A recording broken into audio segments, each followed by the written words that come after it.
conversation among Tim Fry, Treisman, etc. Um, for me, it was more valuable from the standpoint of stimulating my own ideas than in Oh, the no, name anything things. silly I that know. they said. Why not? What did you Can't say? afford it? We're cutting back on paper. For me, it was important to So, when are you going away? Today. Oh, you're kidding. Tonight, overnight flight. Yes. Yeah. Oh, Yes, I man. do. This is Jim, it will be not an easy journey. You going to Istanbul and then back to No, Athens? no, I go to Lisbon Lisbon. and then to Greece. Why Lisbon? Good ticket, I suppose, right? John Lewis, the cheapest. Yeah. Yeah.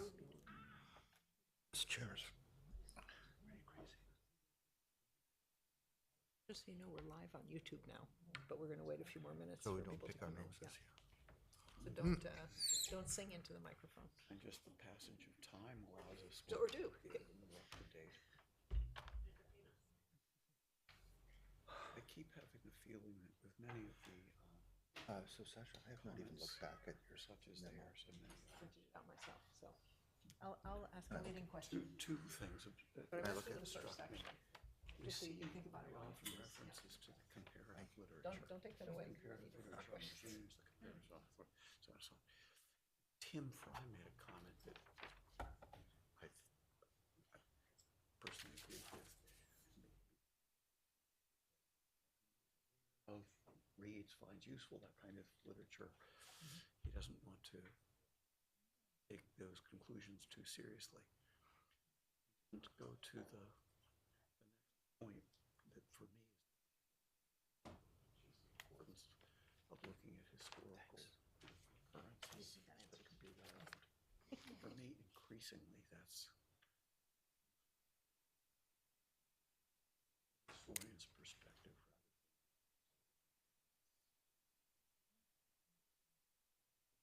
was one of my. I did find it overall useful. Very often, when there are these sorts of forecasting exercises, straight line, linear extrapolation, the present. 34 people online already. Oh, my goodness. Hello, everybody. Thank you for coming. My name is Alexandra Vacru. I'm the Executive Director of the Davis Center for Russian and Eurasian Studies. And we're here today to talk about the sources of authoritarian resilience in Russia, what explains it, and what we think is going to happen in the future. And rather than give a long and eloquent introduction, I'm just going to open by saying how we're going to run the panel, which is I have pointed question areas for each of the panelists that are going to talk about this question of sustainability, what we've seen so far, and I'll ask them specifically, and each panelist will give me a 5 to 7 minute strictly enforced answer. And then we'll have a second question where we ask them to think a little bit about what they expect in the coming year. And then after that, we'll take questions from the audience. So let me open with Professor Timothy Colton, the Anna and Morris Feldberg Professor of Russian Studies and Chair of the Harvard Academy for International and Area Studies, and also Professor of Government at Harvard.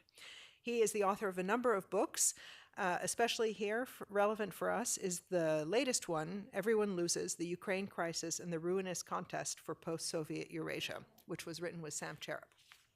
So, Tim, we're all assuming that the Putin regime has shown resilience, but how can we be so sure of that?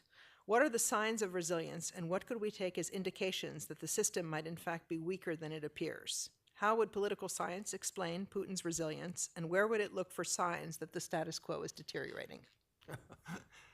Okay, You get well, the easy ones. I'm sure I can handle those questions. Well, you know, I guess in a sense, this is about information. So we're sitting here perched on the outside, trying to make a judgment about something where we lack, at least in sufficient quantity and quality, some pretty vital information about what we're trying to understand. And, you know, we can look back to last year and readily see that decision makers who are much closer to the action than we are also made a number of misjudgments. And I mean, the the movie's not over yet, so we will see what the ultimate consequences of those judgments and misjudgments turned out to be. And I won't try and come up with a list here. Some of the players made a combination of good judgments and bad judgments about what they were seeing on the eve of the war or early on during the war.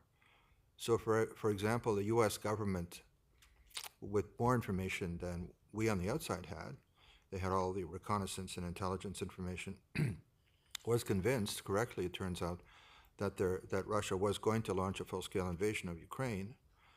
There was a lot of skepticism about this, including in Ukraine, but they were definitely right about that.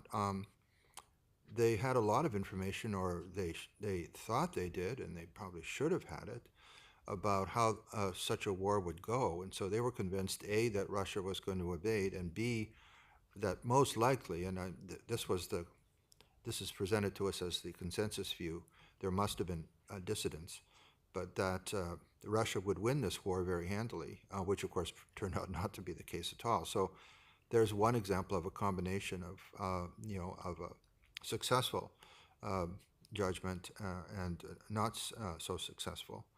Putin himself, one could argue, made a combination of bad judgments and good judgments. The bad judgment was his view. One has to assume that he had it. He's not sharing his inner thoughts with us, but just to judge from their behavior in the days after February 24th, that Russia could surge to victory in a very short clash centered on the capital city, at the same time as it was diverting forces to other parts along the long Russian-Ukrainian border. And of course, he was disastrously wrong in that regard. The Russian army failed completely in its mission of seizing Kiev and decapitating the Russian regime, the Ukrainian regime, I'm sorry. But at the same time, we have to infer this from behavior because we don't have access to his mind. He made the judgment that his regime, his government, could handle the domestic fallout from the war without understanding how the war was going to go. Nonetheless, he made a gut judgment. We can manage this now that I've decided that we must do this. And it turns out that so far, that's what brings us here today, that particular judgment was pretty successful. That is, he had that figured out. Now, partly one, I would guess, this is because of experience. He's been involved in leading, but also managing, controlling Russian society for the better part of a quarter century. He kind of knows, he's had a lot of practice in how to deal with these issues. Whereas the war that unfolded so disastrously from the Russian point of view last February was something for which he had actually no experience at all. He had handled, or not directly at least, in this kind of a conflict. He had dealt with the second Chechen War, the aftermath of the first, and relatively minor involvements in Syria, in Ukraine in 2014, but none of this remotely compared to what started to happen last February. So, he was ill-equipped, one could argue, to deal with this. He was right in the area where he had a lot of experience and certain instincts, I suppose, and wrong in other regards. So from our point of view, if people so close to the action could make these misjudgments, then we should probably, I don't know, we shouldn't be congratulating one another, but we should be saying, let's have modest expectations about what we can anticipate. In terms of, just to wrap up, in terms of your question, Alexandra, about what we would see, well, here again, I think we have to be cautioned by history and by experience. So if we think back to the collapse of the Soviet system all those years ago, there were a lot of signs eventually, but very few that actually pointed to a collapse of institutions as profound as what actually happened in the end. There were signs of elite division, definitely, and quite a few of them. And there were signs of a loss of control on the streets, but this unfolded, rather slowly. Perestroika was 6 or 7 years, we're talking about 1 year here with a government in charge that is just better, I think, at controlling the streets, managing to do so in a very ruthless fashion, actually, after February 24th, with minimal loss of life. In fact, I'm not even sure that we know that any protesters have been killed in the aftermath of on the streets, at least in the aftermath of the invasion. So, on the surface of it, as best we can tell, we have, indicators that the glue is holding, that the structure is holding. And I think we have to take that at face value for the moment, but also be open to the possibility that this may change. Resilience, stability, these words they sometimes refer, or we interpret them to refer to the absence of some things. And it's very hard to explain the absence of something. The famous why the dog didn't bark question, right? Stability, you could also define the word as the presence of something. And so, this has been a stable system for a long time, even as it has changed shape. So the stability of 2023 is not the stability of 2004. It's been an adaptable system. Of course, it's not going to last forever, but I don't think there are any outward signs for the moment that it's on the brink of collapse. We would look for indications at the mass level, the elite level, and so far, I think they're relatively few and far between. But of course, we should be open-minded. Thank you, Tim.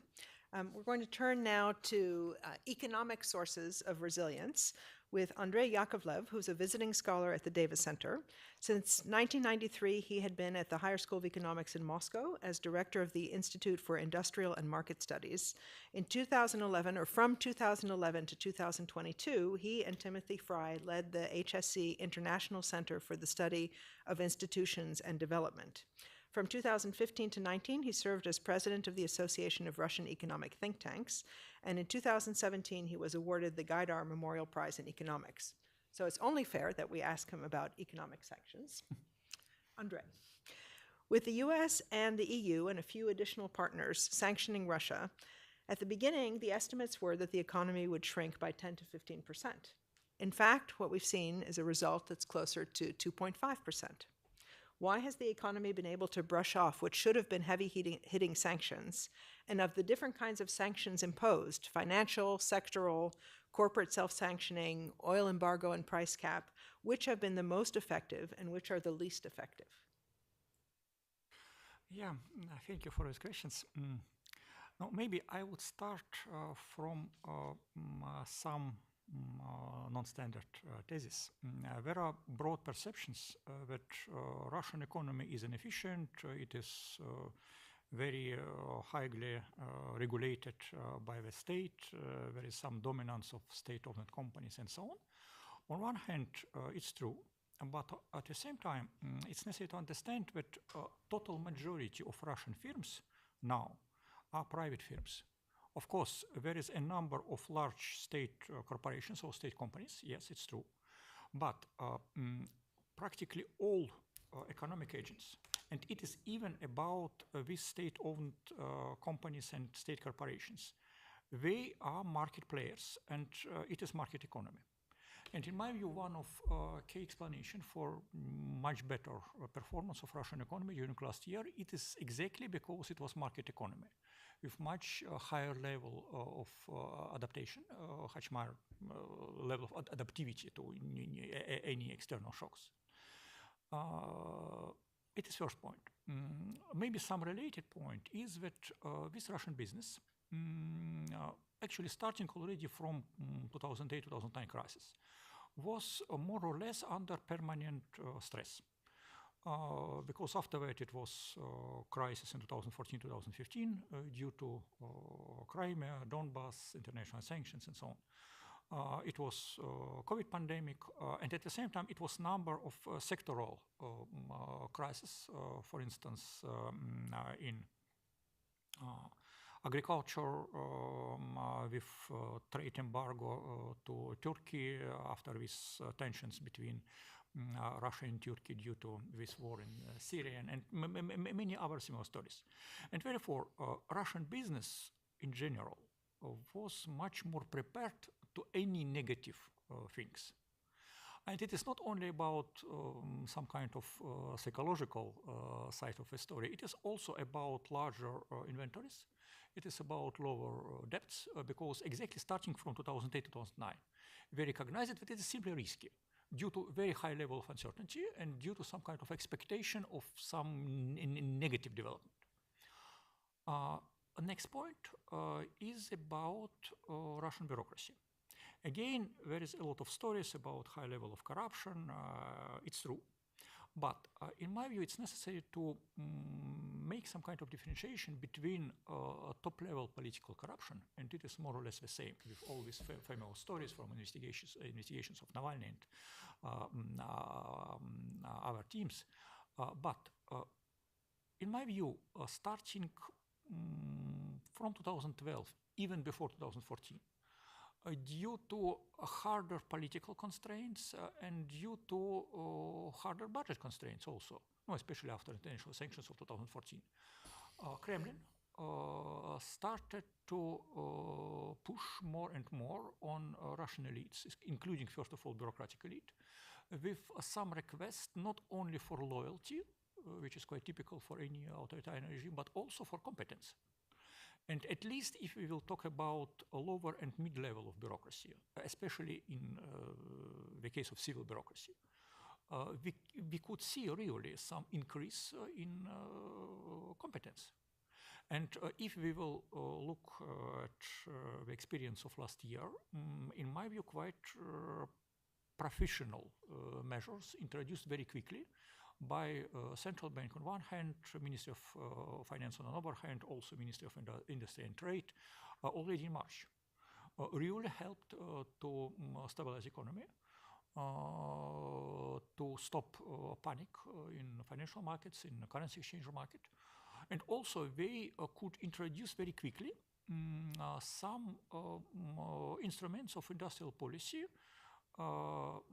which were the first time used in practice in 2020 during COVID pandemic. And in some sense, this COVID-19 pandemic was some kind of stress test for Russian business and Russian bureaucracy in terms of resistance and resilience to external shocks, especially because this break in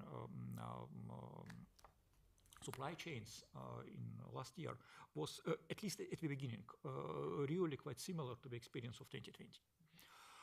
But maybe two another factors. First one, partially it is a response on your last question about international sanctions. I understand that it is really first-time experience not only for Russia but also for US and Europe in terms of the scale of such sanctions. I understand it quite correctly, but at the same time I would say that some effects of sanctions, especially in financial terms, were maybe inconsistent or contradictory, because initial expectation and initial goal was to reduce the amount of money available to Putin to continue the war.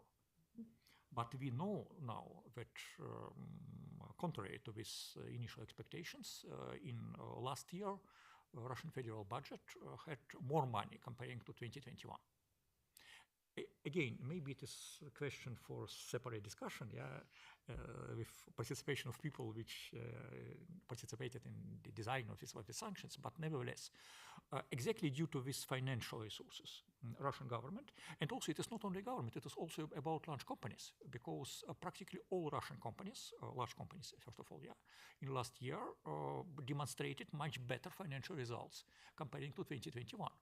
And therefore, both government and large business could use this money to support domestic demand. And it was also quite important for overall outcomes. And very final point, about some kind of personal attitude on the side of business and also on the side of civil bureaucracy. All the sanctions were introduced actually not against Russia, but against Putin regime. It was official declaration, yeah. And in my view, it's true. But the problem is that if we will look on Russian side, it's especially from the point of view of ordinary Russian business, they faced really very strong pressure on their companies, their businesses, their teams. And they started to respond not on international sanctions against Putin, but on this pressure against their businesses and their teams. And many of these people, and actually I know many of them personally, they are quite proficient. Actually, they spent 20, 25 years to create this business. And therefore, they really spent a lot of time and efforts to keep these businesses on the float. And it was not only about entrepreneurs, it was also about some people in civil bureaucracy. Because we know some cases like in Moscow or in Tatarstan with really quite serious innovations in terms of public administration, quite high level of public services, e-government, and so on. And in my view, this factor of some kind of personal attitude and consideration of all the situation as some kind of professional challenge for these people was quite important. But maybe a very final point here. All these things altogether could work, in my view, till September, October of last year. Because also it was special policy of Kremlin with attempts to create some kind of feeling on the side of business and also on the side of civil bureaucracy that it is not their war. It is the war initiated by top-level people in Russian politics. They are responsible, and you in business or in some regional administration, you can go to your business and to do your things. Yeah, it is not your problem. After this partial mobilization in September, all these people recognize it that it is their war. Yeah. And in my view, for instance, today it was quite good comment published at the site of Carnegie Politica by Alexander Prokopenko, exactly about some kind of internal attitudes in Russian civil bureaucracy and Russian business. There are really few supporters of this war because they lost in last year. Yeah, it was maybe some extra profit in the case of some companies, but they recognize it that it is only for last year, and they don't see a real future for their companies. They don't see a real development of their career. But important point here is that at the same time, they don't see a real alternative. And maybe it is already the story for the next part of our discussion. Yeah, maybe I will stop here. Yeah, thank you. Okay. Thank you, Andrei. Well, mobilization obviously changed the perspective of many people, and it potentially also changed the relationship between some of the regions and the center. So I want to turn to Irina Busigina, a visiting scholar at the Davis Center.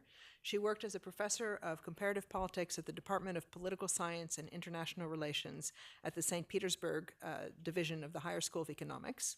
Her research interests include comparative federalism and regionalization, Russian domestic and foreign policy, Russia-EU relations, and Russia-EU relations. Her latest publications include Russia post-Soviet integration and the EAEU, the balance between domination and cooperation in problems of post-communism. Irina, what have we learned this year about how Russia is governed, and specifically about how Moscow manages to keep the regions quiet and under control? Why do regions like Buryatia and Kalmykia, from which a disproportionate number of men have been mobilized, not protest? And if Moscow was able to buy off regional compliance in the past, will it be able to continue doing so if money gets tight as more resources are devoted to the war? Is this a potential source of fracturing in the political system? Thank you very much, Alexandra. It looks like there were two questions, first about Kalmykia and Buryatia, and also Khakassia, probably.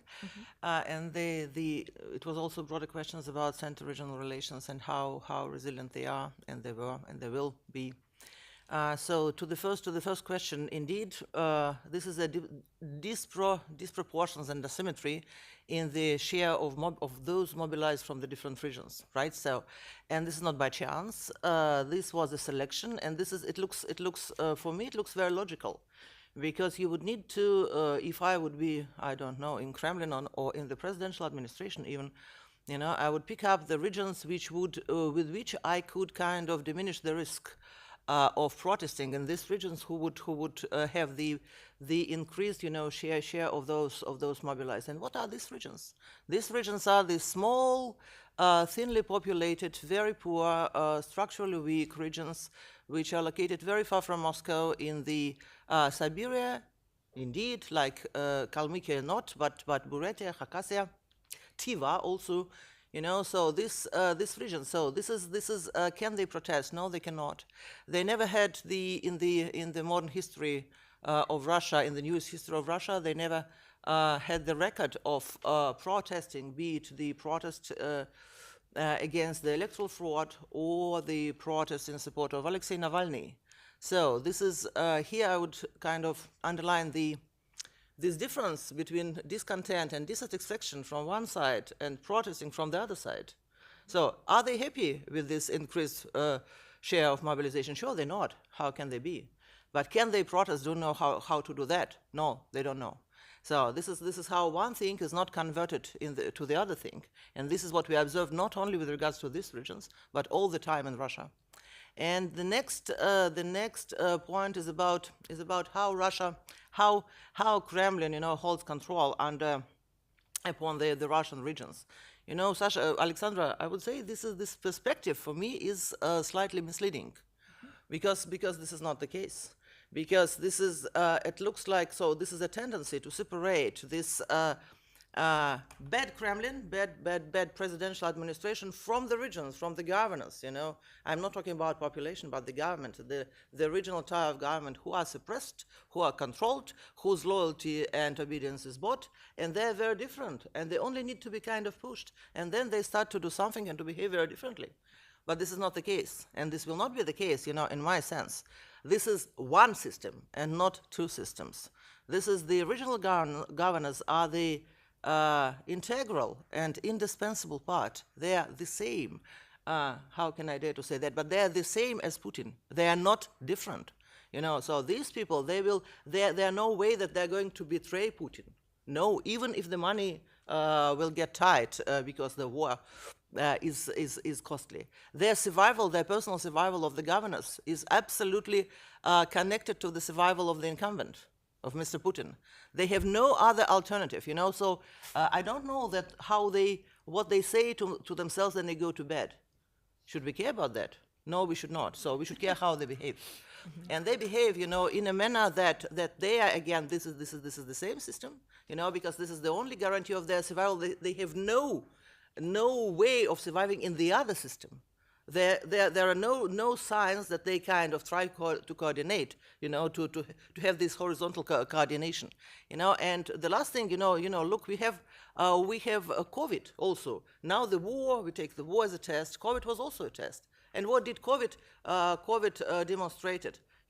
So the Kremlin had transferred additional zones of responsibility and the blame for the COVID, for the unpopular measures, necessary unpopular measures, to the regions. Did any of these dozens of governors had made any attempt to reconsider the relations with the center? None. So, and this is the same. What we see now. Again, the same. The Moscow is playing the same role, the same repertoire. Again, the new zones of responsibility, and they take it to their shoulders with no say, not against the war, but even doubt, so even say the war was a shock for me. Did we hear it from any of the regional administrators? No, this is none. This is none. This is no sign. And the last thing I want to say that yes, this system was very skillfully crafted by the Kremlin. It was not one kind of very, very, very short thing, but it was done through several steps. It took several years, more than 10 years, I would say, you know to do that. But now this is one system. This is how you can hold this country with this exceptional size, territorial size as Russia, together, not suppressing, not controlling, but making it, just spreading the same system to all the territory of the Russian Federation. Thank you. Okay, so Tim points out that we can't really see everything that is happening. Irina says that, in fact, there's unlikely to be fracturing between the governors and the Kremlin because it's one system. Andrei tells us that, in fact, first of all, last year was better economically than the year before, and so we don't expect a lot of resistance from companies. Tom, we are turning to you. Tom Remington is the visiting professor of government at Harvard University and professor emeritus of political science at Emory University. He's the author of a number of books and articles, including The Returns to Power, A Political Theory of Economic Inequality, which is forthcoming, Presidential Decrees in Russia, and The Politics of Inequality in Russia. And Tom's question is, we might argue that the oligarch class has the most to lose when Russia went to war, and that they have indeed lost the most. What keeps the business class quiet in Russia? Are they really terrified of Putin, or does the regime have other ways of ensuring compliance among key non-governmental stakeholders? Are these instruments fragile, and what might make them less effective in the future? Thank you, Alexandra, and thanks for organizing this discussion. I would observe that it's always easy to explain things after they've happened. You can always explain why a war was inevitable or a revolution was inevitable. If you ask a historian, will there be a war or a revolution, they would say, well, we have no way of knowing. We're suggesting a kind of faultiness in our apparatus for weighing what could happen. This echoes what Tim was saying. So when we ask what is holding it together now, the resilience or stability, we have to be aware with a certain degree of humility that if the stability were to fall apart, we would be very eager to convene here again and explain why it had to happen. There's a great deal of contingency. Nevertheless, if we think about some of the key elite groups, and we think of the oligarchs or the very wealthy tycoons as a category, there are a couple of things. If we use the Hirschman triad of exit, voice, and loyalty, their assets are very immobile. Natural resources or primary metal processing and the like, they don't really have an exit option. I would also add that the assets that they have, quite apart from the villas or the yachts, they have an awful lot of money parked in offshore accounts, which are anonymous and tax-free, and they're probably waiting till the war is over until they can access them again. So it could be that for many there's a wait-and-see attitude. Their own positions are individually quite vulnerable, I think. Collectively, as a group, they are important, but individually they can be picked off, and of course they have been. So I think the absence of an alternative, which our previous panelists have mentioned, I would add a very low capacity for collective action. Once, in the mid-90s, there was kind of a concerted action, but it was a unique moment. There's no capacity for collective action currently, nor even through the RSPP, the Russian Union of Entrepreneurs and Industrialists, was kind of a voice of big business. It's heavily statified. So there really isn't an alternative for them to Putin, nor is there a capacity to create one collectively. And probably for the time being, there's a willingness to wait things out. One caveat, though, the other day at the Krasnoyarsk Economic Forum earlier in March, Alexei Paska, the famous aluminum oligarch, offered comments that I thought were surprisingly free-spirited and critical. He targeted a familiar enemy, the army of bureaucrats that are sucking the country dry. And he went on to say, a little bit contradictory to what Andrei said, what this country really needs is a market economy. There are too many bureaucrats running things. And then he said, last year, meaning 2022, we wasted I was going to say billions, but it's trillions of rubles. And for what? Suggesting that in his eyes, the war is a wasted effort. So he has the courage, I guess, to speak out and say, what are we spending this money on? If other elite groups have similar views, as I say, I think things could change. So I'm sure we'll turn to other elite groups, the CDVK or the security services and military. What about them? And Ira has spoken about the governors. And I hope we will talk about the public. I do think things are changing as the casualties are mounting and the bodies coming home. And there are more recruits protesting back home, that they're coming under the command of these officers of the Donetsk People's Republic. They don't like being berated by these separatists. They want to be back under the command of the military, back performing territorial defense. There are like a half dozen regions where there have been protests along these lines. So the governors are facing heat, and the mothers of the soldiers, now as in the Afghan war, may prove to be an important force at some point. So it's not over. Thanks, Tom. I want to do a quick lightning round now and ask all of our panelists what we can expect over the next few years. I know they're going to hate that question.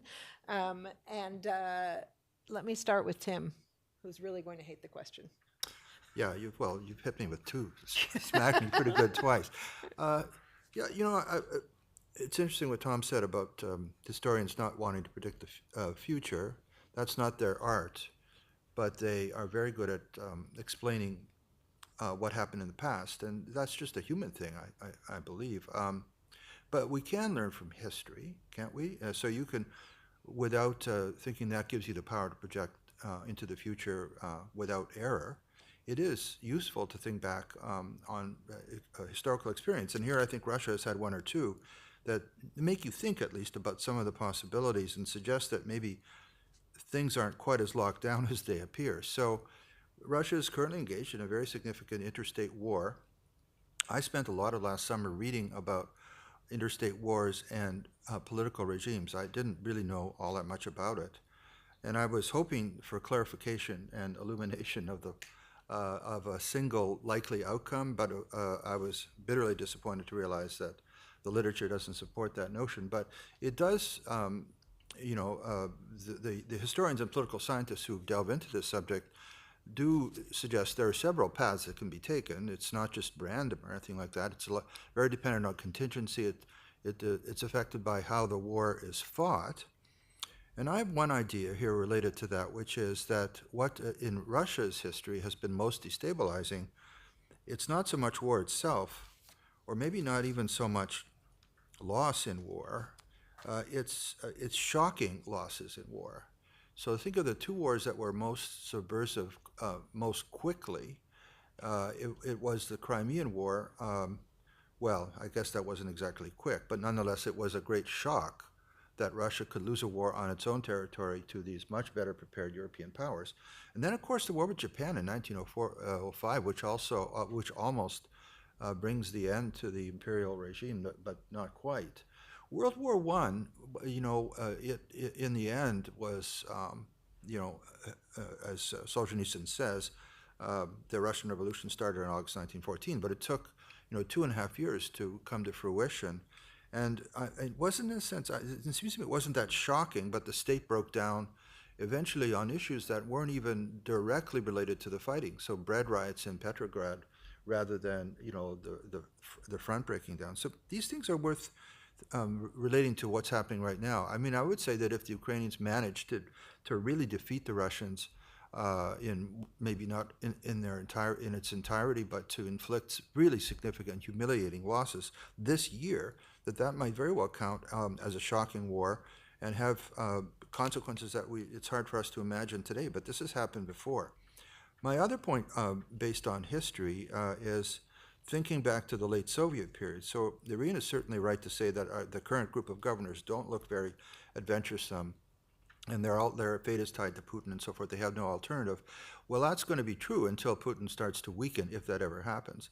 And then they're going to look around like their predecessors did. I mean, who was the single individual who did most to, subvert Sovietsky Vlast in the late 1980s? It was Boris Yeltsin, who was Moscow party boss. You couldn't imagine somebody more closely tied to the throne.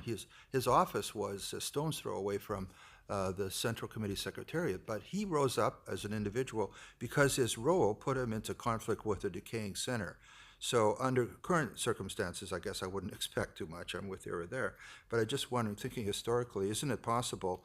And the Shaimievs and Kravchuks, they were all loyal servants of the system until the system got messed up, and then they found a way. And given Russia's territorial extent, its ethnic diversity, all of these hard realities of life in Eurasia, isn't it possible that we would see the regional authorities awakening to the challenge in probably a very unequal fashion?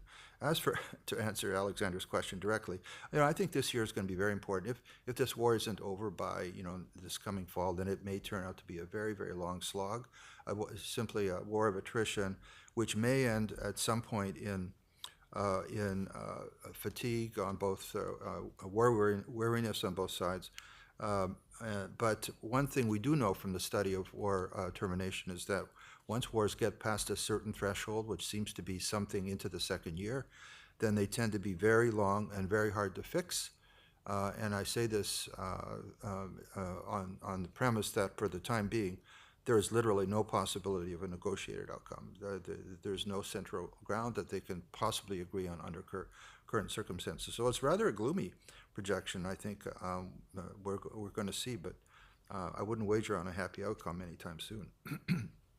Thanks, Tim. Irina, that was, I think, a direct challenge to some of your ideas about the passive regional governors.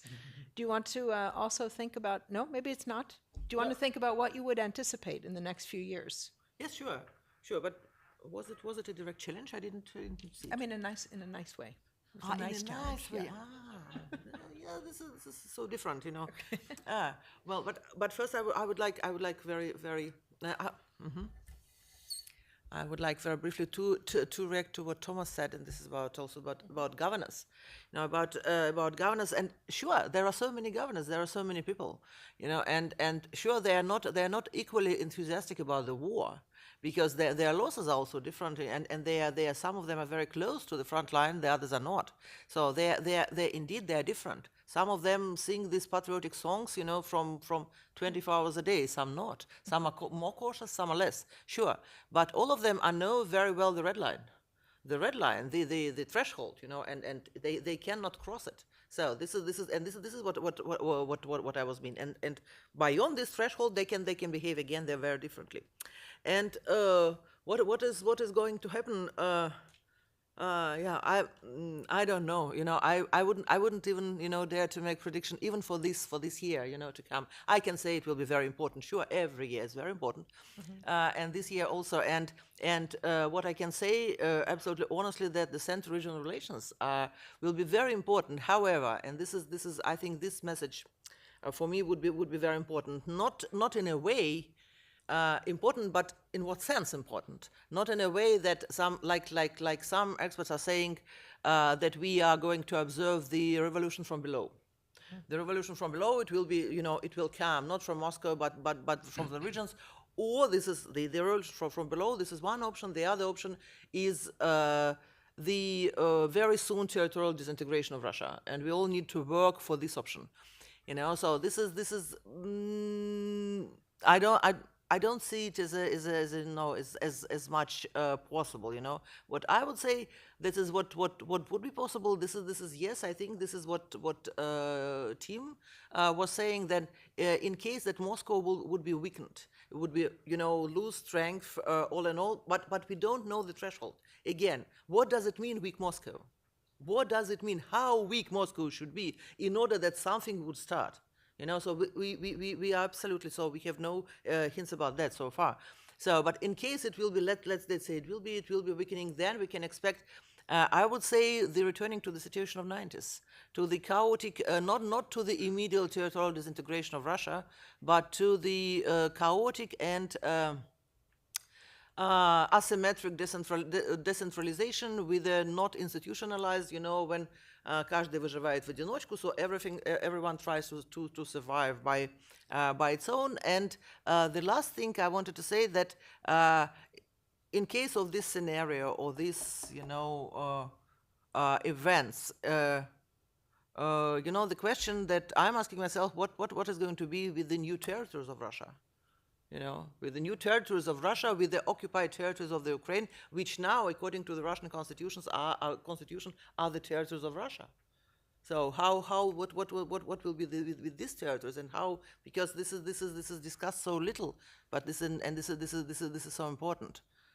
So thank you. Okay, thank you. Andrei, I don't want to say that economic forecasting is easier than political forecasting, but more people do it. Yeah. No, actually, we are also interconnected, of course. No, I think all experts, not only in US and Europe, but also in Russia, assumed that situation in 2023 will be much worse comparing to 2022. Yeah. No, first of all, there is already in January, February, quite significant deficit of federal budget. Of course, according to some explanations of Ministry of Finance, it is a bit technical because Ministry of Finance tried to provide a lot of money to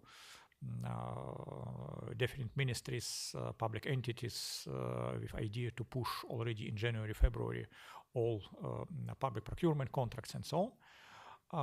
But there are some expectations of much lower incomes from export. Also due to changes in international sanctions with price limit introduced for Russian oil and so on. I know some discussion between Russian experts about different scenarios, and one is about some kind of deterioration of macroeconomic policy with higher inflation. For instance, it can be 10 or 15% in this year. And it is already much higher comparing to initial plans of Central Bank and Ministry of Finance, with much weaker ruble, because it is now already 75 ruble per dollar, and it was some kind of expectation only at the end of this year, and it is already now, and some kind of assessments is, and quite careful assessments, is about 80 or 85 ruble per dollar at the end of year. But there is also some probability, actually not very high, if, for instance, such persons like Nabiullina and Siluanov will be in office during all this year.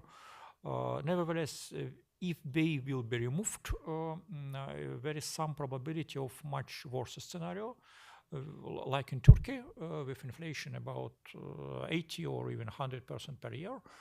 In any case, there are huge plans to spend money, not only for war directly, for military-industrial complex, but also for ordinary people, because a relative social stability and political stability in last year was provided also because ordinary people, due to this high incomes in federal budget, due to high incomes in large companies, it didn't face a real decline of incomes. It was inflation, but inflation again was quite high in the spring of last year, became lower at the end of year, but it was no real decline of personal incomes. Of course, it was some kind of shortage of some medicine and some services and so on, but nevertheless, especially for ordinary people outside of large cities like Moscow, changes were not very significant. And even more, due to these payments to families of people died during this war, it was even some increase in incomes, especially for marginal groups. But we should take into account that it should be presidential elections in 2024.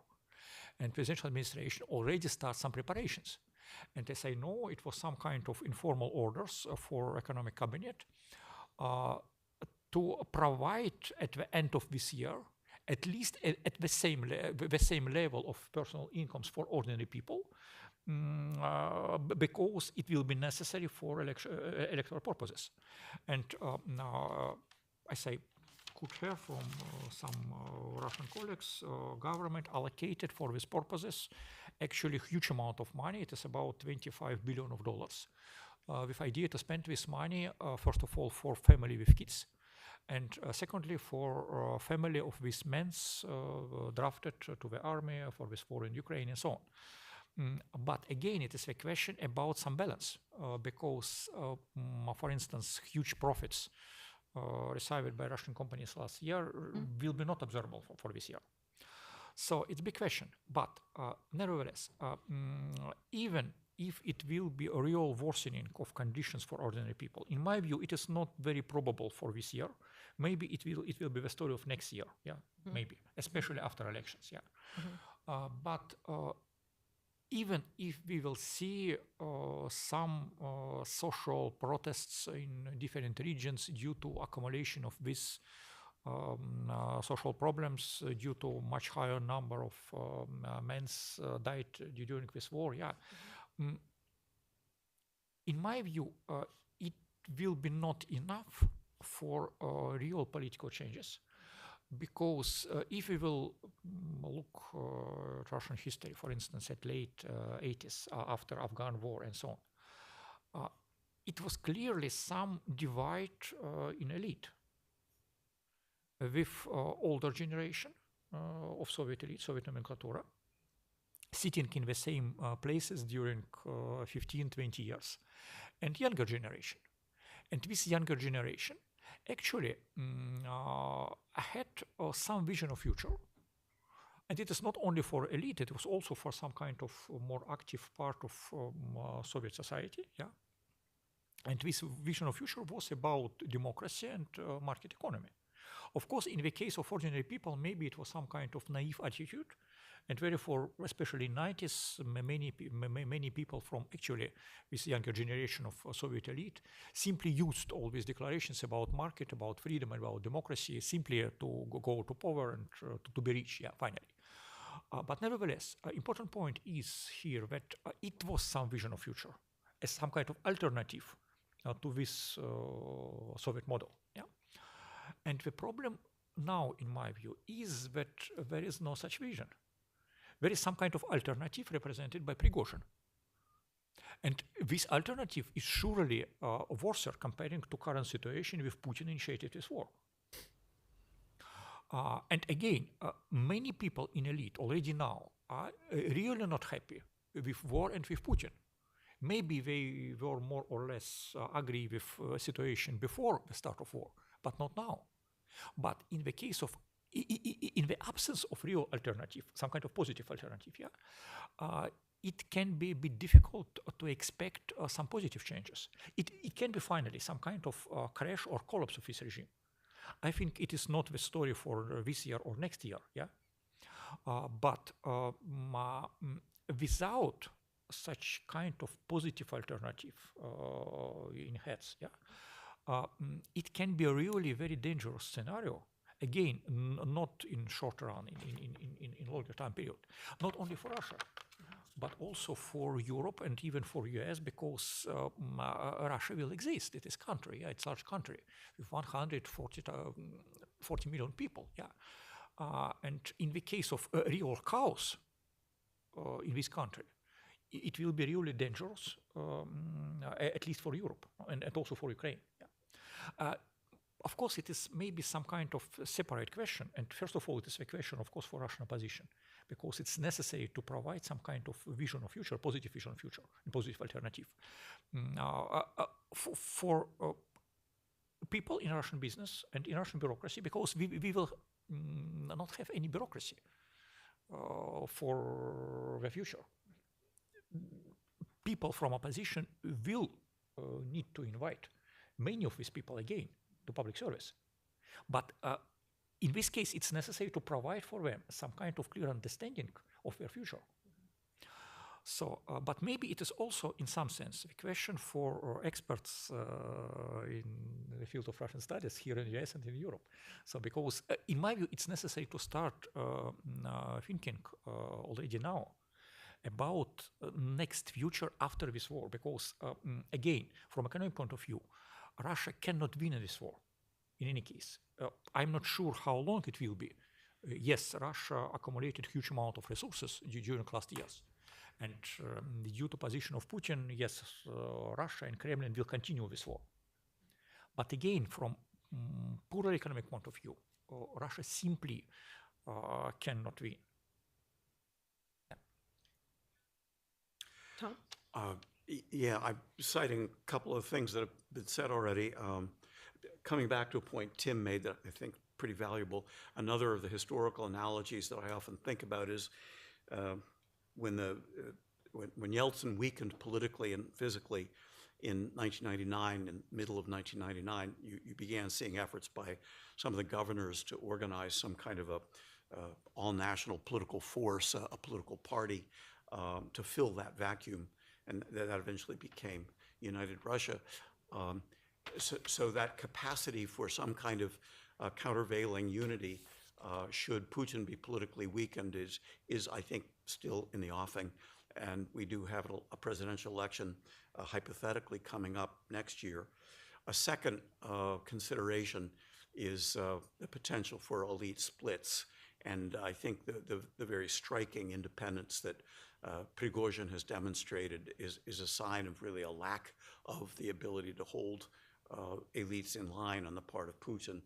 And the third would be a factor that could lead to a rather sudden tipping point and cascade of events, would be a combination of both economic pressure from below and rising casualty rates.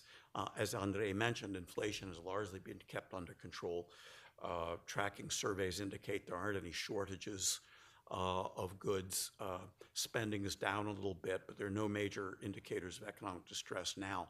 But the central bank is accumulating enormous indebtedness in order to finance the government. It's a little like our quantitative easing policy.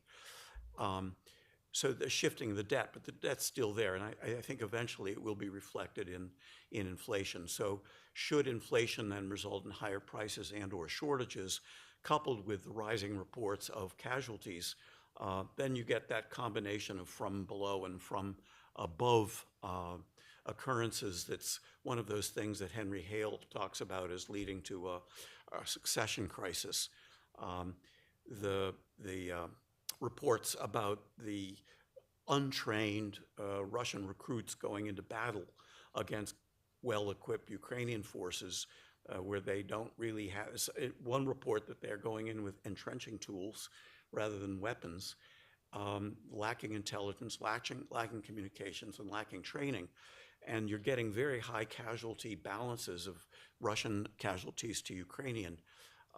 Should that continue, and it's reflected in broadening public awareness in Russian society, then that too could be one of those factors that pressure elite change from above. So I would say, in answer to your question, the chances of a significant regime change in the next year are greater than 50%. Greater than 50%, wow. What would you say, Andrei? If you had to be forced to give a number, percentage likelihood that the elite will fracture. No, again, it depends maybe on some external factors, Okay, like yeah. situation in the front, yeah. Okay. But nevertheless, in the absence of some kind of positive alternative, I would consider a probability of real political change is quite low. Quite low, Maybe okay. 10%, 15%, but no more. 10%, Irina? I would like to say 100. 100%? 100%. I want to say Political it. change in this year. Yes, this is from my very, because Is this hope or this is your forecast? this is sure. This is my feeling. This is just pure Okay. pure feeling. Because the honest answer is I don't know. But so I'm between Okay. I don't know and 100%. So Okay, good, thank you. And Tim? I think it's very low this year, but looking further out, I think the chances go up. And one thing, again, to go back to this historical stuff, is to maybe to ponder what kind of situation would follow a political destabilization. So in the 1850s, you got the Great Reforms, the death of the outgoing monarch, and all of that sort of thing. World War I is an interesting one, though, because I wonder under what conditions this would be the direction that things might take. So you had these terrible losses at the front, but that had been going on for quite some time, and there's no indication from the historians that things were getting that much worse in the winter of 2016-17. But a conspiracy, essentially from very conservative figures in the establishment, destabilizes the situation through a comedy of errors that Tsar abdicates and his brother abdicates. And who comes to power but, the provisional government, one of whose highest priorities is to actually increase the war effort. So it seems to me that sequence we've seen in Russian history, that destabilization is followed by leadership on the right which wants to press the war effort further. Under these circumstances, I assume that would fail. And then would come the moment for people of a different persuasion. Only let's hope that they're not the Bolsheviks. Okay. I'd like to end on a high note. Any questions from the audience? Yes, please. Oh, wait, microphone. Microphone is coming. Yes, hello. Thank you very much for this very interesting panel. My question will be about the resilience of Russia's foreign policy in Eastern Europe, in places like Transnistria, Southern Ossetia, taking into account that to a certain extent both the military and the economy of Russia are being weakened. Do you see any room for dramatic changes in these conflict areas? Thank you. All right, it started with an economic note there. Would the Russian state be unable to provide the kind of support that it has been providing to keep those regions on side? No, in my view, Russian government tried to provide this support. I don't know exactly now the situation with Moldova and this region, but for instance, in Armenia, Russian government initiated already some projects with idea to provide support to Armenian government in the front of this competition with European Union and so on. So, again, in my view, it is a strange policy due to shortage of financial resources. But nevertheless, as I see the situation, Kremlin tried to continue to make efforts in all fronts at the same time. Again, in my view, it is strange, but again, the start of this war also was fully irrational from economic point of view, at least. Would any of you like to? Irina, yeah. Very, very shortly. Thank you very much for your question. Also, because I think this question will bring us to the broader question, a very important question. So, if you have this not that much money as you would like to have, and this is normally the case. This is you never have, and this is that this basket of yours is kind of smaller and smaller. How you make the prioritization? What will be on your agenda? What kind of things you can sacrifice and what not? So if and here we come to another question about how rational is the Russian leadership. Because for me, rationally, I would cut these things about Transnistria, and these frozen conflicts at the post-Soviet era. In case you would have difficulties in paying the social obligations inside Russia, because Russia, but this would be for me rational. But we know that Russia sometimes it is not rational, so probably it will not be the case. Well, I would add the military component of this as well. So in addition to these welfare projects or employment projects in Armenia, which I wasn't aware of. There is though the problem with the Azeri-Armenian conflict and Russia's inability, it seems, to resolve some key components of this after it got inserted into the conflict in 2020 with a peacekeeping force and all the rest of it. So, and what's the reason for that? Well, the key reason would certainly seem to be that the Kremlin's attention is diverted by events on the front in Ukraine, and also, they've had to withdraw troops in sizable numbers from that sector. So, it's hard to see any of this as positive from a Russian official point of view. There's also Belarus, where, if things do unwind in Russia, then I think a crisis of the regime is absolutely certain to emerge in Belarus, and that could have all kinds of interesting consequences as well. So it looks not a dull moment here, I would say, in the coming years. Tom? No? Okay. So let me follow up on that. There's a question online, which is Russian leadership being too cautious about mobilization, especially given that all in all, the previous mobilization last fall went more or less okay? Why not replace the losses on the front by mobilizing another wave of conscripts? One answer, I'm eager to hear what Tim and everyone has to say. because connected to the analogy of World War I, which is a fascinating one, mass discontent over World War I broke out in the form of major strikes, riots, protests, and in Russia, voting with their feet, as Lenin put it. Because the scale of mobilization on the part of the warring parties in World War I was so huge. These were the first all-out national wars for each country. National mobilization, widespread conscription, plus a complete conscription of industry. And for what? You know, trench warfare that was extraordinarily costly in terms of lives for little goal. To me, there's a lesson here. The leadership in Russia, and I agree with Andrei very strongly that the results of the mobilization in September, which have continued, led to a significant shift, not just in the availability of manpower for workplaces, but in public awareness of the cost of the war back home. So it is very striking, I think, as the question implies, that Putin has refrained from a second round, though today there's a report out of St. Petersburg that they are delivering draft papers to patients in hospitals. So if they're that desperate for manpower, that could suggest a coming deepening of the strain on young men. Are we sure that people haven't been getting conscripted along the way? That the Pavieski aren't just going out, This is trickling not out? conscription, this is mobilizing reserves, it's not the same thing. That's it, okay. Yeah. Anybody else want to take that question about mobilization?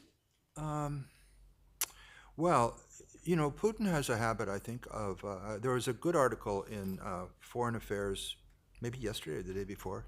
We're so up to date here. It's amazing. I can't quite refer to something that happened today. I think Tom did that, so I'm a couple of days behind. It called Halfway to Hell, a nice title. And it's about Putin's habit, and generally the Russian leadership's habit under these circumstances, of threatening to do A, so threatening to escalate to nuclear weapons, for example, but actually just doing half of A, and it seems to be a common pattern that you know, they've adhered to. So it applies to the nuclear weapons, but also one could argue to mobilization. They leave open the possibility of doing the full A eventually, but they tend to start with the half A. You see this even in terms of media controls and censorship, that you know, they fulminated about closing down Facebook and keeping out these awful foreign messages and so forth. But you know, that really hasn't happened, and VPNs, Telegram, and YouTube mean that there's still this large, you know, lightly censored part of the internet. So it could be that mobilization of reserves is going to be a little bit like this, and that I also saw that is to say, eventually they may very well get around to doing it. I'm sure there's concern about whether or not to close the border, and that would be a costly signal that they would rather not give, right? So we'll see how they play it. I also saw something from somebody or other in the general staff, I think not so many days ago, weeks ago, to the effect that for the moment the Army really couldn't absorb more men because they have to be outfitted and given weapons, and there's indications that that's not going so smoothly right now. There's this crowdfunding and crowdsourcing of I have some good pictures of that, but that seemed to peak last summer and fall. That seems to have improved a bit, but still, they have to get these poor chaps ready to fight, and that takes time and it takes equipment. And the Army may be signaling we can't handle any more of it for the moment, in which case we'll stomach, Prigozhin for another little while. Mm-hmm. That may their tolerance for that may eventually disappear if he keeps mouthing off. Irina? Very, very, very briefly. You know, this is the question is why not make another round of mobilization? For me, this is the question. Probably this is, I suppose, that they just don't know how it works. You know, how much experience can you draw from the first round in September? You know, so this was one time, and is it enough evidence that it will the second and then the third, and I don't know what kind of round of mobilization will run the same. So this is no evidence. One evidence is none. So I mean, this is they're afraid of the very, very kind of unexpected bad surprises. Mm-hmm. No, very short addition. As I know, during this first round, it's in September, October, it was really huge problems with organization of this process, with some kind of problems with information about people and so on. And again, as I could read from some comments of relevant experts in Russia, Ministry of Defense tried to make some lessons. And just now they try to prepare some kind of unified data sets about all information about relevant people. And it is not only for regions, it is also on the side of these military units, because it was also quite significant disorder.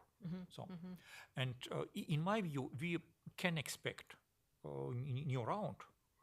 But again, maybe it will strongly depends on the development in the front. Yes, I have a question in front. Please wait for the microphone. Thank you. So this ties in with something that Professor Colton mentioned. Here in the West, the media has us disillusioned about Putin's domestic position, and additionally the fact that any weakness might be coming from the left, those opposed to the war. But there's another hidden threat from the disorganized group on the far right who maybe originally supported the war, supported Putin, but now are disaffected because of lack of results. Prigozhin, who you had mentioned, he has openly been mocking senior military leaders. The Wagner Group's fighters have become the poster childs or heroes of the ultra-nationalists.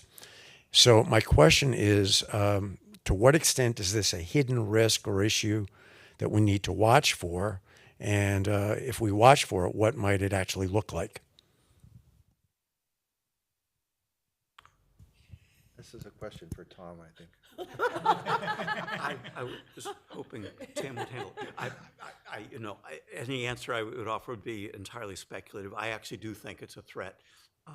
There is a school of thought, which I could be true as well, that Putin's made a career of straddling competing political factions, groups, forces, wings, and that it's stabilizing for his power and his regime to allow Prigozhin and the sort of the hardline, very gung-ho pro-war group, sometimes called the Military Correspondent Party,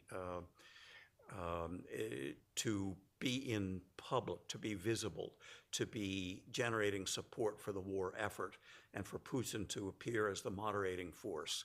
There's a school of thought that that's kind of how he holds the regime together. That may be. I find it implausible that a regime that's structured around the vertical of power, as they call it, would tolerate this kind of independence of action. So I'm agnostic. Your question is a good premise. Yeah, as for what it would look like, well, there are the Silovik leaders, most of whom, outside of the army command, which has been shuffled repeatedly, many of them have been there for a very long time. They don't seem like the most imaginative group. I sort of doubt that they would be, in charge of any such effort. You might consider looking to the regional level. A lot will depend, again, what happens at the center. But, maybe the way forward is not Prigozhin, but Kadyrov, who operates more within the system. He has an official rank and title. He observes most of the formalities. Every now and then he, spins out of control and does something extremely nasty, but he's usually forgiven, and that's different. He also mobilizes, local sentiment and social sentiment rather than Prigozhin, who is, whose labor force is largely drawn, has been at least largely drawn in these current battles from the convict population, as we all know. So they're really rather different models, and I would think that Kadyrov and other Kadyrovs would be at least an archetype we might consider, give thought to it. It's not just about Prigozhin. Irina, yeah. I also wanted to say about Kadyrov, because he's a regional leader. I think this phenomenon of Prigozhin and Kadyrov, this is the pure war. This is about the war. Suddenly out of the black box, who knew about Prigozhin, Kadyrov, okay, but Kadyrov was a regional figure, and it was a regional politician. It was Chechnya, which was kind of not understood by the whole Russia, not interesting for the whole Russia. Now it's completely different. These people, and this is the threat that suddenly out of the black box you have the most dangerous people, the criminals, absolutely, pure criminals, who have their say, in Moscow, criticizing. By the way, Prigozhin was very recently criticizing the governors, for. How he said, "Gubernatori gadят." I don't know how to translate it. Okay, no, I will not. No, it's not a bad word. No. But they are, they're not supportive enough, of the war, because he wants that they don't even speak with the population about the losses, of the regional people from certain regions. Just be absolutely. 100% loyal. So I think it depends. This is. It depends on the question that we discussed previously about the weakening of Moscow, about the weakening of Putin, and about because both Kadyrov and Prigozhin are hated very much, in Moscow, in the ministries, with the army, and with the regular army, and so on and so forth. But still, this is unpredictable, and in this case, very extremely dangerous things that the war produces, bringing to the fore the people like these two. Oksana, you have a question. Thank you very much. That's a lot of food for thought. I wanted to ask you maybe a little bit unusual question on the face of it, but I wonder to what extent the transition from Stalin to Khrushchev might be an applicable parallel to potential developments in Russia, and I'm going to explain very briefly. It seems to me that if we think about obviously we can't have the crystal ball, but as far as what is likely, say, at least for the year in Russia, for the incoming year, that, as Andrei was mentioning, I think any kind of decisive victory on the battlefield seems not really a possibility. Potentially, it can continue in this sort of slog as it is now. They're fighting, for Bakhmut now 8 months. Maybe they capture it, then they're going to fight for the next town, right? Or maybe if Ukraine were to get, these newer weapons, there may be some sort of more significant military defeat on the battlefield, right? With, again, creating these tensions in Russia. And then it seems to me that if Putin were to be removed by his own people, right? Like, I'm not talking about Prigozhin and Kadyrov, because it seems to me that they're actually quite unlikely to come to power, because they wouldn't be just that they wanted, they would have to have the support of the, elite. And, with Prigozhin's criminal background, right? And, Kadyrov, the Chechen warlord, I may be wrong here, but it seems to me this is not super likely that they would have basically, enough of the system behind them for this transition, right? But if even people who are equally, say, distrustful of the West and share Putin's, paranoias about Ukraine and all of this, but they're realizing that it's not really going anywhere in any positive direction, right? But they're not so much wedded to the war. I'm thinking even people like Patrushev, and all this crew. It wasn't their decision, right? And that's where the parallel with Stalin and Khrushchev comes to mind, because Khrushchev didn't denounce the whole Soviet system, right? He basically said, Comrade Stalin did a lot of things good, like, we won the civil war, we built economy, collectivization, all of this. But there were some problems in his rule, right? He made these bad choices about persecuting honest communists and so forth, right? And then Soviet system continued for many more years, since then. So I guess my question to you is how hypothetically realistic that scenario might be for Russia. Because if any of these sort of inner circle people, but not Putin, were to decide, okay, like, we want to end this war, which is bad for all sorts of ways, but we want to keep our political control, we don't want, any kind of democratization, westernization, none of these things, we have a lot of levers of power to continue this. We are just going to say that, and you can spin it any way you want, that Putin made a mistake, that, or, we will potentially try to achieve this goal later, whatever story you tell, right? And then it seems to me like we would be, again, like that's my question to you, how realistic that is, because to me it seems like of all the scenarios that we can hypothetically think of more or less realistic, that is not maybe the most unrealistic one, right? And that's where sort of this parallel with Khrushchev denouncing parts of Stalin's system, but not the whole system entirely, and, Communist Party staying in control for many decades since then kind of came to mind. Thank you. Alexandra, let me start, because I had a couple of thoughts relevant. Towards the microphone, please. Sorry. It's such an interesting question, Oksana. Couple of points about it. I think it's very helpful as a historical analogy. Number one, the precondition for the succession was Stalin dying. And even that wasn't, they were too scared to establish it for a few days. But that was a necessary and then sufficient condition for a chain of events. Now, you're suggesting a series of interim leaderships.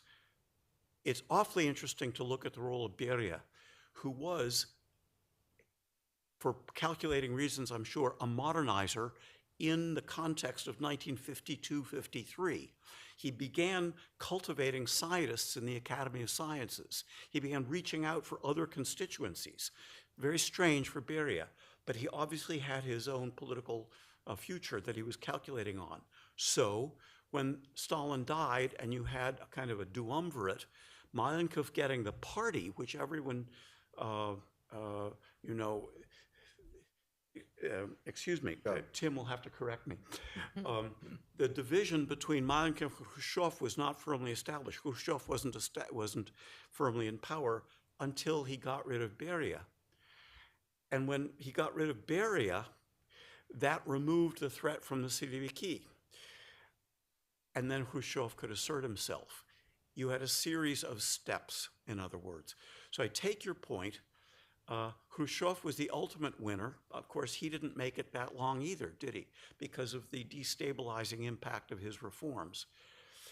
But the idea that Siloviki, the power forces, would say this war is not about our national survival. We were not attacked. Putin mentioned that the other day when Putin said, thank goodness NATO didn't attack us. This is how we're finding out how weak our military is. You know, what happens if NATO attacks us?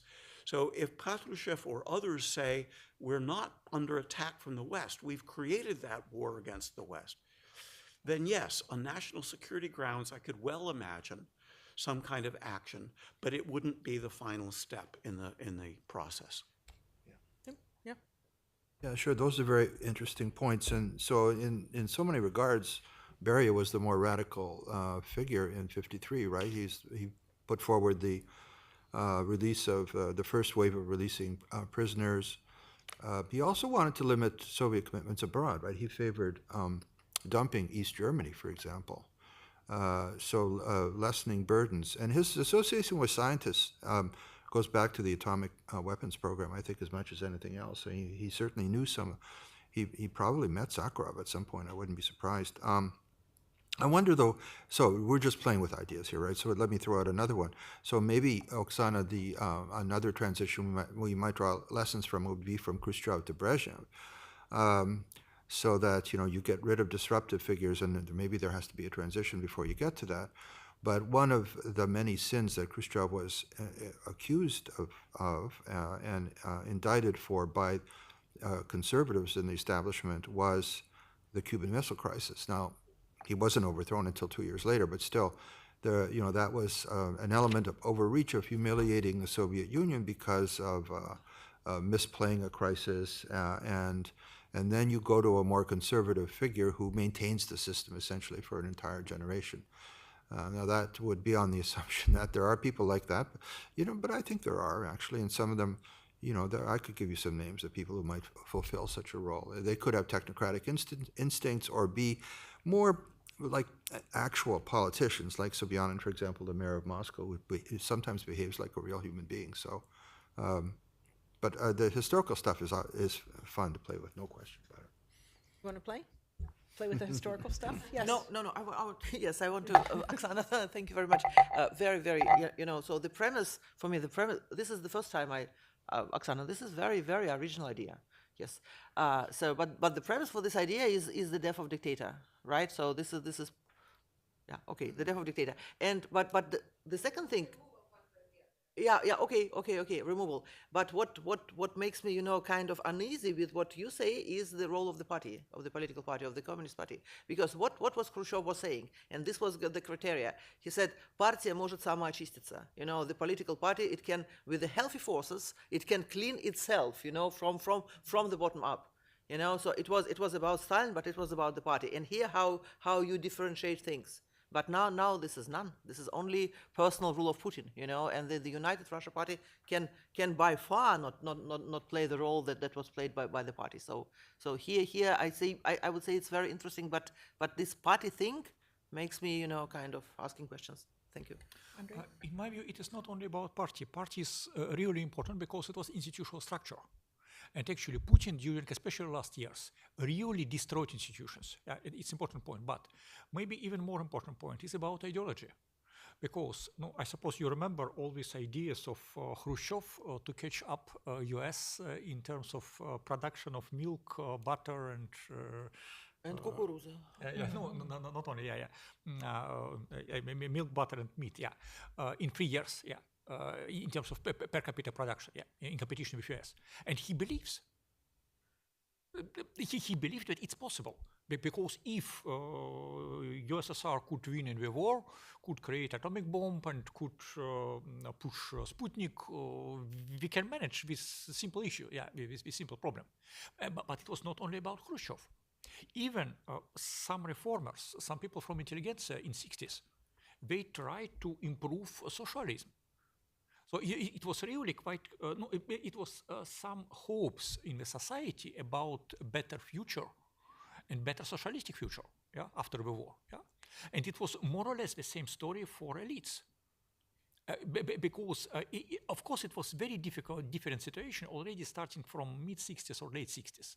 Because starting from this time, elite became more and more cynical, sure, But it was not the story of 50s. And it is very, very big difference to current situation, because Soviet Union in 50s was a really very closed country, simply in terms of access to information about real life in Europe or in US or in other places. And now, in the case of elite, it's not so. And in my view, from this point of view, it was much more easy, even after all repressions introduced by Stalin. It was more easy for people from Politburo to start some kind of collective action. And now it is much more difficult. And therefore, in terms of some kind of comparison, again, maybe I'm very pessimistic, but some scenario of 1917 with a civil war of 1918 and 20, could be more probable. Again, in the case of absence of some positive alternative, first of all, for people in elite. Tom, would you like the last word? No. All right, well, then I'll have the last word. Thank you very much to all of our panelists and to our audience members, both here and online. And we'll resume in 3 or 4 years when we can look back and say it was all exactly as we predicted. Thank you very much. Thank you, Sasha. Bit about hope strikes me as so important. Well, I can Think a remember lot about meetings that got in this room the counter to that below notion